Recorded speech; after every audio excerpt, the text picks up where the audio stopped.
Bad account అయిపోద్ది. అంచేత దాన్నే మనం పట్టించుకోక్కర్లేదు. ఏదైతే 175 దమ్ముంటే పోటీ చేయంటే ఆడేవాడండి చెప్పడానికి, నాకు ఆకలిస్తే అన్నం తింటాను, నేను లేకపోతే మానేస్తాను, నువ్వు ఆ రోజు 10 సార్లు తినంటే నేను తింటానా? ఎవరి పార్టీ యొక్క భవిష్యత్తు, ఎవరి పార్టీ యొక్క నిర్ణయం ఆ పార్టీ అధ్యక్షుడి నిర్ణయం తీసుకుంటాడు. అది పవన్ కళ్యాణ్ గారు అటు తీసుకుంటారు, ఇటు చంద్రబాబు నాయుడు గారు తీసుకుంటారు. ఇంకోటి ఎవడో చెప్పడానికి, ఆడు చెప్పాలనుకున్నప్పుడు జగన్మోహన్ రెడ్డి మన జనసేన కండువా వేసుకుని అన్న జాయిన్ అవ్వాలా, తెలుగుదేశం పార్టీ కండువా వేసుకుని అన్న పార్టీలో జాయిన్ అయ్యి పార్టీ ప్లాట్ఫామ్ మీద దెబ్బలాడాలి. అంతేగాని ఆడి పార్టీలో ఉండి ఆడెవడో చెప్తే మేము డ్యాన్స్ ఆడడానికి మేము ఎక్కడ ఒప్పుకుంటాం? మా వ్యక్తిగత నిర్ణయాలు మాకుంటాయి, వ్యక్తిగత ఆలోచనలు ఉంటాయి, వ్యక్తిగత తెలివితేటలు ఉంటాయి, వ్యక్తిగత స్ట్రాటజీలు ఉంటాయి. ఇటు జనసేన కావాలండి, తెలుగుదేశం పార్టీ.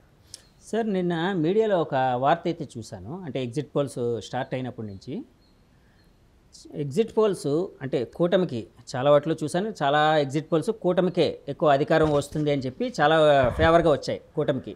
చాలా కొన్ని ఆరా మస్తాను ఇలాంటివి ఆరా వాళ్ళవి ఇలాంటివి కొన్ని అయితే వైసీపీ కూడా వాళ్ళే అధికారంలోకి రాబోతున్నారు, కూటమి అనుకున్నట్టు రాలేకపోతుందని 4-5 ఎగ్జిట్ పోల్స్ వాళ్ళకు కూడా వచ్చాయి. యాక్చువల్గా నాకు ఇక్కడ బాగా వినిపించిన మాట ఏంటంటే, ఎగ్జిట్ పోల్స్ టీడీపీకి కూటమికి ఫేవర్గా రావడానికి కారణం చంద్రబాబు గారి జైలు ఉదంతం. ఆ జైలు ఉదంతం ఏదైతే ఉందో, ఆ ఫ్యాక్టర్ ఏదైతే ఉందో జనాల మైండ్ని కూటమి వైపు మళ్లించింది, సానుభూతి వచ్చేటట్టు చేసింది అని కొన్ని మాటలు అయితే వినిపించేయండి. ఒక సీనియర్ పొలిటీషియన్గా మీరు ఆ మాటతో ఏకీభవిస్తున్నారా? 100% ఎంచేదంటే 40 సంవత్సరాలు రాజకీయ జీవితంలో ఉండి మరి ఉమ్మడి రాష్ట్రంలో ముఖ్యమంత్రి చేసి, కొత్త రాష్ట్రంలో ముఖ్యమంత్రి చేసి, ఎన్నో సంక్షేమ పథకాలు ప్రవేశపెట్టి మచ్చ లేకుండా ఉన్న నాయకుడిని అన్యాయంగా ఏదో 5 ఏళ్ల క్రితం ఎఫ్ఐఆర్ కేసుని ఈవేళ ఎఫ్ఐఆర్ వేసి అరెస్ట్ చేయడాన్ని ప్రజలందరూ సహించలేదు. 100% ప్రజలు కోపంగా ఉన్నారు. దానికి తోడు పవన్ కళ్యాణ్ గారు కూడా అటువంటి నాయకుడిని, సీనియర్ నాయకుడు చంద్రబాబు నాయుడు గారిని అరెస్ట్ని ఆయన కూడా జీర్ణించుకోలేక ఆయన కూడా అన్యాయాన్ని ప్రశ్నించి తెలుగుదేశం పార్టీకి మద్దతు ఇచ్చారు. అంటే ఒక దుర్మార్గుడు పరిపాలన ఉన్నప్పుడు ఆటోమేటిక్గా దుర్మార్గుని ఎదిరించే వ్యక్తులందరూ కూడా మద్దతు వస్తుంది. అందులో భాగం పవన్ కళ్యాణ్ గారు. ఆయన కూడా ఆయన కూడా 30-40 సీట్లు తీసుకుంటారని మేము అందరం అనుకున్నాం. ఆయన కూడా ఎక్కడికక్కడ కాంప్రమైజ్ అయ్యి పొత్తు ఎక్కడ బ్రేక్ అవ్వకూడదని మరి ఆయన ముందుకెళ్ళడం జరిగింది. కానీ జనసేన నాయకుల మటుకు ఒక అసంతృప్తి అయితే ఉంది కదండి. ఎందుకంటే వాళ్ళు ఒక 50-60 ఎక్స్పెక్ట్ చేశారు, తర్వాత మినిమం ఒక 40-45 వస్తాయి అనుకున్నారు. సో అలాంటిది ఆయన ఫస్ట్లో 24 అన్నారు, తర్వాత మళ్ళీ 3 తగ్గించుకొని పొత్తులో అంటే పొత్తు బాగా ఉండాలని చెప్పి బీజేపీకి కొంత త్యాగం చేసి పొత్తులోని 21కే పరిమితం అవ్వడం అంటే జనసేన నాయకులు కొంత ఇబ్బంది పెట్టిందని భావిస్తున్నారా సార్? ప్రతి పార్టీలోనే ఉంటుంది. ఇప్పుడు మా పార్టీలో 21 తగ్గినా మాకు ఇబ్బంది ఉంది. ఓకే, వాళ్ళకి అన్ని తగ్గినా వాళ్ళకి ఇబ్బంది ఉంటుంది. అది లీడర్ యొక్క డెసిషను. లీడరు ఫ్యూచరు, జనసేన ఫ్యూచర్ని దృష్టిలో పెట్టుకుని, అలాగే తెలుగుదేశం పార్టీ ఫ్యూచర్ని దృష్టిలో పెట్టుకుని లీడర్స్ తీసుకుని నిర్ణయాలు. వాళ్ళిద్దరితో నిర్ణయం తీసుకోకుండా ఉంటే ఇంకో 5 ఏళ్ళు ఈ దుర్మార్గ పరిపాలన మరి ముందుకెళ్ళాలి కదా. అంచేత వాళ్ళ నిర్ణయాలకి పార్టీలో ఉన్న వ్యక్తులందరం కూడా కట్టుబడి ఉండవలసిన బాధ్యత ఉంది. ఇబ్బందులు ఏమన్నా ఏ పార్టీ ప్రెసిడెంట్తో ఆ పార్టీ ఇన్ఛార్జీలు అవ్వచ్చు, దెబ్బలాడచ్చు, మాట్లాడచ్చు. మళ్ళీ అల్టిమేట్గా ఇక్కడ నేర్చుకోవాల్సింది ఏంటంటే, ఎవరన్నా రాజకీయాల్లో బాస్ ఈజ్ సుప్రీం, బాస్ ఆర్డర్స్ను ఒబే చేయవలసింది. మన ప్లీ, మన బాధ, మన ఎక్స్ప్రెషను తండ్రికి చెప్పుకోవాలి. నిర్ణయం తండ్రిది. అంటే తండ్రి యొక్క తెలివితేటలు కానీ, తండ్రి యొక్క దూరదృష్టి కానీ, తండ్రి ఇన్నాళ్ళు ఇప్పుడు తెలుగుదేశం పార్టీని దగ్గర లేదంటే 40 ఏళ్ళ ఇండస్ట్రీ పార్టీని ఇన్నాళ్ళు నడుపుకుంటూ వచ్చి వ్యక్తి మా చంద్రబాబు నాయుడు గారు. కానీ ఆయన తప్పు చేస్తారని మేము అలా ఆలోచిస్తాం. ఎన్నో ఆలోచనలతో తీసుకుని నిర్ణయాన్ని, మాకు ఇబ్బంది ఉన్నా కొంచెంసేపు ఫైట్ చేస్తాం, కొంచెంసేపు చెప్పుకుంటాం.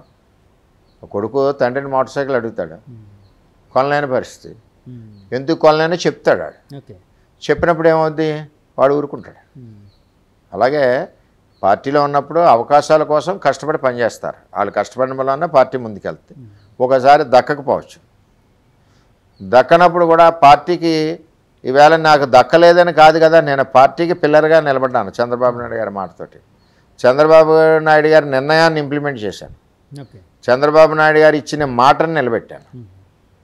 నాకు అది తృప్తి ఉంది, చాలు. నాకు అది మిగిలిన విషయాలు అంటారా, అది వాళ్ళ ఇష్టం. సార్, ఈ మధ్య వంగా గీత గారు ఈఎస్ఐ హాస్పిటల్కి సంబంధించిన కొన్ని ఉద్యోగాల్ని అంటే టెంపరీ ఉద్యోగాలు ఏంటో నాకైతే ఐడియా లేదు, పర్మనెంట్ ఉద్యోగాలు వాటిని అమ్ముకున్నారు అని చెప్పి మీరు ఒక కామెంట్ అంటే ఒక ప్రెస్ మీట్లోని ఒక ఆరోపణ అయితే చేశారు. అంటే ఏంటి సార్ అంటే అంటే మీరు గెలవబోతున్నారన్న ఉత్సాహంతో చేసిన కామెంట్గా చూడాలా, లేకపోతే వాస్తవం అది, ఆ, వాస్తవం. ఆవిడ ఎప్పుడు కరప్టెడే. ఉమ్, మున్సిపాలిటీలో అమ్మేసిన ఉద్యోగాలు 25, ఉమ్, అవి 10 లక్షల రేటు ఉమ్, ఎలక్షన్కి. ఉమ్, అలాగే అరవింద ఫార్మ్ దగ్గర సిఎస్ఆర్ పేరు చెప్పి అడిషనల్ అమౌంట్ లాగేసింది. అలాగే ఆవిడ ఈఎస్ఐ, ఉమ్. ఆవిడ అంత కరప్టెడ్ ఎవరు కాదు. సార్ అసలు కూటమి గెలుస్తుందని మీరు చెప్తూ ఉన్నారు, కూటమి పక్కాగా గెలుస్తుంది, 120 ఇందాకలు బేస్ లైన్ అన్నారు. సో కూటమి గెలవాల్సిన ఆవశ్యకత ఏముంది అని మీరు అంటే జనంలోకి తీసుకుని వెళ్ళారు. ఏముందంటే సింపుల్ అండి. మీరు ఎంతమంది అన్నదమ్ములు? నేను ఒక్కడనే సార్. ఇక్కడ నాకు అందరూ ఒక్కడే తగులుతున్నారు జర్నలిస్టులు. సరే, ఇద్దరు అనుకుందాం. ఓకే, ఇద్దరు మీరు అన్నదమ్ములు. చెల్లెళ్ళు ఉన్నారులేండి, పోనీ అన్న చెల్లి ఉన్నారు. ఓకే. మీ అమ్మగారు ఒళ్ళో చిన్నప్పుడు ఇద్దరు ఆడుకునేవారా, ఒకళ్ళు ఆడుకునేవారు? అందరూ ముగ్గురం ఆడుకునేవాళ్ళం. ఒడి అందరు సొంతం, అమ్మ ఒడి మనందరు సొంతం. ఈడొచ్చి ఒకళ్ళకే అంటున్నాడు. ఓకే, మీకేముంది, మీ అమ్మ ఒడిలో కూర్చున్న అర్హత మీ చెల్లికి లేదంటున్నాడు, లేదా మీ చెల్లికి ఇస్తున్నాడు మీకు లేదంటున్నాడు. అప్పుడు ఈ బాలుడు తల్లిదండ్రి మీద ఏ విధంగా అక్కసు పెట్టుకుంటాడు? నా అక్క చదువుకుంటుంది, నా చెల్లి చదువుకుంటుంది, నాకేమో చదవడానికి ఆడు డబ్బులు ఇవ్వలేదని అమ్మ ఒడిని ఎడగొట్టాడు.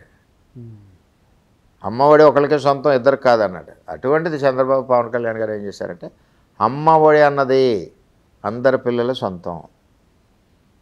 ఆ ఆప్యాయత, ప్రేమ, ఆ అనురాగం అంతా అమ్మ ఒడిలో ఉంటుంది చిన్నప్పుడు. సో అమ్మ ఒడిని విడగొట్టి అమ్మ ప్రేమను కూడా విడగొట్టారని ఆరోపణ సార్. అది చంద్రబాబు పవన్ అమ్మ ఒడి అందరి పిల్లలది. అమ్మ అందరి పిల్లల్ని సమానంగా చూస్తుంది. అందుకనే తల్లికి వందనం. 15,000 ఎంతమంది చదువుకుంటే ఆ ఒళ్ళో ఎంతమంది పిల్లలు చదువుకుంటారో అంతమందికి 15,000. ఓకే, నువ్వేమిచ్చావు? ఒకడిని ఎడగొట్టావు. చేయూత 45 ఏళ్ళు అంటే 45 ఏళ్ళ వరకు ఇవిడికి బెంచ్ కార్లు తిరుగుతుంది ఆవిడ. అప్పటి నుంచి పూరే కదా, బీపీఎల్ కింద ఉంది ఆవిడ. 45 ఏళ్ళు ఒకసారి పేదవాళ్ళు ఎలాగ బెంచ్లో తిరుగుతుంది ఇప్పుడు వరకు. ఆ తారతమ్యం ఒకసారి 45 ఇస్తున్నారు. కూతురు వస్తుంది 5,000 ఎట్టిపోతుంది, కోళ్ళు వస్తుంది 5,000 ఎట్టిపోతుంది, భర్త 5,000 ఎట్టిపోతారు. నువ్వేమిచ్చావు? ఇంకా చేయూత చేతికి ఊతలేదు. అంచేత ఆడబిడ్డనిదని 18 ఏళ్ళ నుంచి 59 ఏళ్ళ వరకు ఇచ్చారు. ఇలాగే అన్ని కార్యక్రమాలు. ఈ సూపర్ 6 అన్నది బాగా కిందకి వెళ్ళింది. మంచినీళ్ళు వాటర్ స్కీమ్ పథకం, అలాగే డిఎస్ఏ, అలాగే మరి రైతుకి 20,000, ఇవన్నీ కూడా ఇద్దరు కూడా మంచి ఆలోచనతో తీసుకున్నారు చంద్రబాబు నాయుడు గారు, పవన్ కళ్యాణ్ గారు.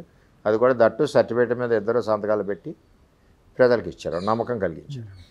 సార్ చాలాసార్లు మీరు కానీ మీ నాయకులు కానీ అంటే చాలామంది టీడీపీ నాయకులు, కూటమి నాయకులు ఆరోపించేది ఏంటంటే జగన్ గారి గవర్నమెంట్లో